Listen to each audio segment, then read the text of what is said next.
You're watching East by Southeast Spoken Word, and I'm C'est La Vie. I'm here with Jena Gessaman and Rachel German. How are y'all? Great. Doing great. How are you? I'm great, thanks. I wish I would have brought me a tutu. I want to wear a tutu too, and then we could all dance. You too can wear a tutu. Yeah? Is it gonna be a piece about a tutu? It'd be a 3-2 then. So. Yeah. Okay. All right. So, what's going on? What's been going on since the last time I saw y'all? Lots of stuff's been going on with me. I just performed at the Austin International Poetry Festival last weekend. How did that go? It was fantastic. Took a lot of fantastic workshops. Met with a lady that has been doing poetry in the schools in California for 25 years. It was amazing. Amazing conferences. Also read poetry on stage with Brave Combo last Thursday night at the Old Settlers Music Festival, and that was one of the highlights of my life. Really? So you had a good time? I had a great time. Did you have Rachel with you? I didn't. We're part-time collaborators. Okay. How do y'all come up with the stuff that how does that happen? Y'all's little collabs. She reads her pieces to me, and we both just kind of think of either a nice ambient noise. This time we had a theme. We were doing recycled instruments, so we started from there and thought of different things that would make a nice addition to her piece, a nice background. That's awesome. So are y'all really good friends? Like, yeah, best friends, best of friends. Yes. They're like going around wearing tutus together. We actually do. Oh, that's awesome. Honestly, I truly believe that if you have one or two true friends, you don't need a lot of friends. Right. Like people who don't have that one or two good friend, they need a lot of friends. Mm-hmm. You always need someone you can call and say, hey, I need to tell you this. So help me hide this body. It's so true. It is so true. Help me hide this body. Who have you been talking to, huh? It's just, the hypothetical. Somebody told you something? Okay, sorry. What pieces today? What's going on? Today I'm doing 3 pieces. I'm doing one that I wrote for a friend named Norman, and it's about a woman in New Orleans named Sister Cooley, who is a choir director at a church in Louisiana. And then I'm also reading a piece that I wrote for my grandmother and for my son called Teeny Tiny. And then I'm finishing out with a piece that kind of is my overall view of the past year and up until this point, a little bit of a political piece, a little bit of a rant. Good. That's what we poets are best for, is ranting. Well, they always bring such a different flavor and an excitement to poetry, so I'm looking very forward to hearing this piece. Austin, Texas, Jena Gessaman and Rachel German. Sister Cooley taught me with visions. Tapping her foot along, she had the extra da-da-da. She had it going on. Worth getting up for on Sunday morning. Sister Cooley, man, you gotta imagine how it is. Being a little black kid growing up in New Orleans. There are people all around playing on every street corner. Sister Cooley was connected, Had her finger on the soul of the Father. She'd lay us out, full of spirit, singing, "Oh, sweet Father." I played trombone in high school. Helped me learn bass guitar later, same scale. Sister Cooley had the message. Straight from the Father. She was our inspiration for that feeling, a true representation that God was really there. He was there on Sunday mornings. He was there in 2005 when many of my brothers and sisters didn't make it out alive. Sister Cooley stayed behind and helped us all find higher ground. Now we all over the place. Texas, Tennessee, Georgia, far parts from our home in New Orleans. But Sister Cooley, man, she still got that finger going. That foot, a tap, tap, tap, and it still rat-a-tat-tats in my head on the rainiest of days. Reminds me to roll on out of bed and go take to the stage, giving praise, playing my own songs now. Sister Cooley, man, she was my solid foundation. She says the Lord is coming. We all better hold on. Tiny teeny. Sometimes when I'm writing, I'll write over the words and turn the page in different directions and write over and over and over again, illegible from a distance. The more I stare at it and pick it back apart, it reveals itself to me. A new story.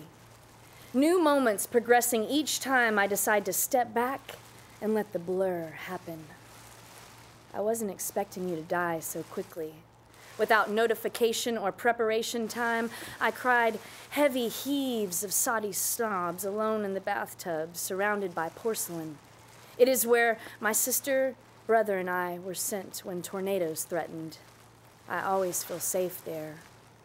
I find it comforting to review the flashes of photos I have of you in my mind, your dark, knowing, kind eyes, you laughing with your hand over your mouth, your bones creaking as I held your arm tightly so we could make it down the stairs together.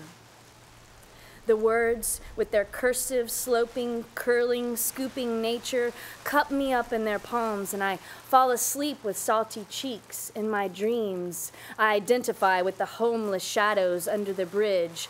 I huddle together with them, smoking on a cool morning. We are side-of-the-road trash blowing free, bubbled up plastic bags impregnated by a gust of wind, flattened fast food cups streaked with tire marks, living on the slant of an exhaust-filled pyramid, listening to cars above change lanes for no apparent reason. Covered by the bridge, we are safe. Surrounded by concrete, we are smooth and greasy, uninsured, unemployed, uneducated, pigeonholed, dripping squalor, unmedicated until you hand over that quarter, lady. I need to get another beer. I wake up in water. Wrinkled skin, smeared makeup, salty spit drooling out of the corner of my mouth and into my cupped hand.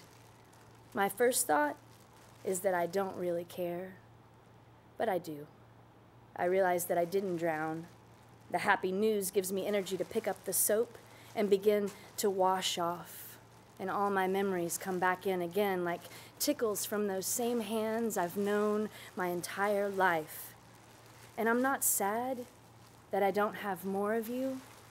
I'm thankful that I ever had any at all.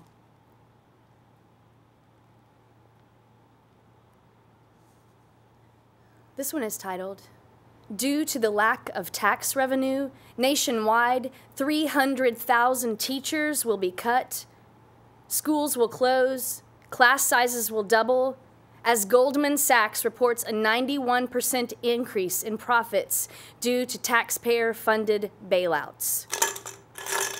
The voice, seeping through the walls of my home first thing in the morning, my positive daughter, a songbird filled with sunlight. She sings fresh as joy.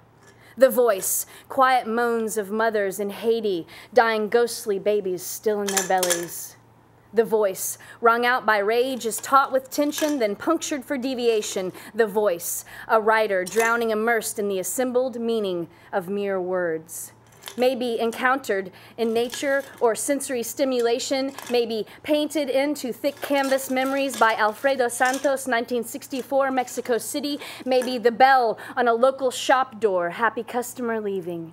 May be interpreted in the rewarding act of how to best describe a moment as delirious or confused when commenting on the internet. Multitasking MIT students can't seem to focus on the problem at hand. Most obviously, they deduce that the 5 fingers should be followed in 5 different directions on the TV. TMZ, feed me. When you get it right, you get it up. We turn away what you may call the juiciest stuff on the radio. As my 95-year-old grandmother is transferring, only the good die young automatically comes on, and neither my preacher cousin nor my Satan-fearing sister can shut it off. On the street, I am looking under cars for kids' feet, stopping for balls rolling out in the street. I am swerving to the left as the texter next to me sends another message that couldn't wait until later. Maybe us 70s babies are the only ones who will remember what waiting was. When phones were attached to the wall, days, sometimes weeks would pass without talking on the phone at all. The Speaker of the House. My granddaddy's buddy, Sam Rayburn, said to my daddy, "You want to make a buck? You got to learn how to look the other way, kid." The Speaker of the House, Nancy Pelosi, sits color coordinated with Joe Biden as Obama says he won't walk away from us. If he had no arms and no legs, he wouldn't scoot away. Okay. The Speaker of my house will be outside gardening, trying to reconnect ideas with light. The Speaker may be heard inciting riots, may be wondering where did all the money go and where did all their money come from. Maybe Goldman Sachs torn Fabrique Touré, who claims the gig is up, the whole building is about to collapse any time now. Maybe the swayback teaser horse, maybe misconstrued J.D. Salinger recluse. Tonight, live, 2012, Highway to Apocalypse, Monster Dancing with the Survivors Got Talent idol. Inflate your brain with how it's made. Who cares how much information you retain? Get your tickets now to the big gala fundraiser. It's fine if you can't make it. Simply phone in your donation from your luxury taxpayer-funded corporate meeting/vacation. Who is going to tell us who is supposed to have what? I trust that you have some idea of what you want, unaware that all that teabagging was about sugar and rum, and slavery was just a little greed, having fun. Spare no expense. We all know Walmart has got it all. Seats not reserved. Pick up only in person, y'all. Your only job is to wait at your local area. Social services will call. Slander, the chasm between Democrat and Republican, over and over again in repetitive medium. Gays, abortion, taxation, and war. Gays, abortion, taxation, and war. It's a guise to mask eyes. Lured fish, we take the bait. Hook buried in hot apple pie. We the people who cook the food, drive the cars, clean up after hours in bars, pay taxes to further fuel the mood of indifference. Homeless and broke, you have tried our patience. Nothing feels right. Nothing sits so easy. Catastrophe strikes and nothing makes sense anymore. We the people, we the bloodlines to the banks, we the generous, open our wallets and give back, our voices compassionate. The voices all gathered around Miss Dorothy Height on Wednesdays in Mississippi. The voices of a grateful nation, healing our injured veterans with song. The voices of our mothers. You're a smart girl. You're a strong girl. Now go on. The world works. We could simply just survive on so much less. But just as long as that hungry machine is fed, we will mutate our makes into sugary, cancerous, candied fakes. Did you take off your hat before you came inside? We are generations of immigrants with nothing to hide. Hunters and gatherers, Dirty 30 and the Good Guide. Speaking of you, South Carolina to Haiti, a donation of 100,000 shoes. Speaking of you, Pepsi Refresh Project, who opted to serve community from gardens to literacy with $20 million in lieu of a Super Bowl commercial. Speaking of you, Amnesty International, Heifer Project, Meals on Wheels, Habitat for Humanity, we the people, we the bloodlines to the banks, we the generous, open up our wallets and give back, our voices compassionate. We would like to remove our fingers from the proverbial pie. We are growing weary, living like rats in the sewage of your lies. Goldman Sachs, the ultimate con artist of goodbyes, sits pretty, safe, pressed and clean upstream, tossing out $3.5 billion in bonuses to those paid to play with our retirements.